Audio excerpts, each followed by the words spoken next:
Salam Bapak Ibu dikasihi Tuhan. Pesan firman Tuhan hari ini terambil dari Markus pasalnya yang ke-13. Dan saya akan fokus pada ayatnya yang ke-32 sampai dengan ayatnya yang ke-39. Bapak Ibu dikasihi Tuhan, bagaimana kita menilai zaman ini? Apa yang kita pelajari dari situasi saat ini? Kita mendengar deru perang. Kita melihat ada banyak kelaparan. Sekarang juga harga rupiah menjadi semakin turun. Kita juga melihat bahwa penganiayaan bagi orang Kristen terjadi di mana-mana. Dan itu sudah terjadi sejak ribuan tahun yang lalu ketika zaman para rasul. Kita bisa melihat bahwa zaman akhir memang adalah peristiwa antara kedatangan Yesus yang pertama sampai kedatangan Yesus yang kedua. Dan orang Kristen akan terus menderita.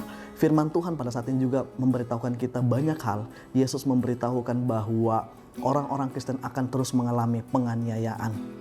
Bahkan di titik-titik tertentu bisa saja saudara saling menjatuhkan, orang tua menyerahkan anak-anaknya dan lain sebagainya, saking menakutkannya hari-hari tersebut.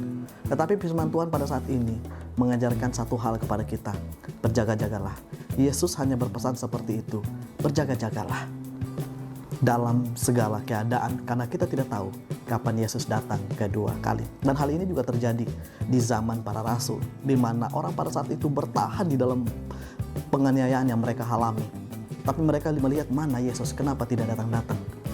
Lalu Petrus memberi sebuah jawaban bahwa satu hari bagi Tuhan sama dengan 1000 tahun bagi manusia. Ini bukan sedang mengukur harinya Tuhan dengan harinya manusia. Karena Allah tidak diukur oleh ruang dan waktu. Tapi bicara soal waktu Tuhan yang berbeda jauh dengan waktu manusia.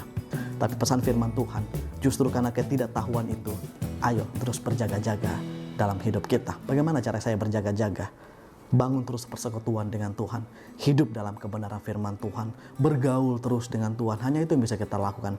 Kita bukan sedang berusaha menunggu Tuhan kapan datang, tapi hiduplah dalam setiap waktu. Sepertinya hari ini Tuhan pasti datang, sehingga di dalam hidup kita terus mempertanggungjawabkan semua perbuatan-perbuatan kita, iman kita sebelum Yesus datang kedua kali.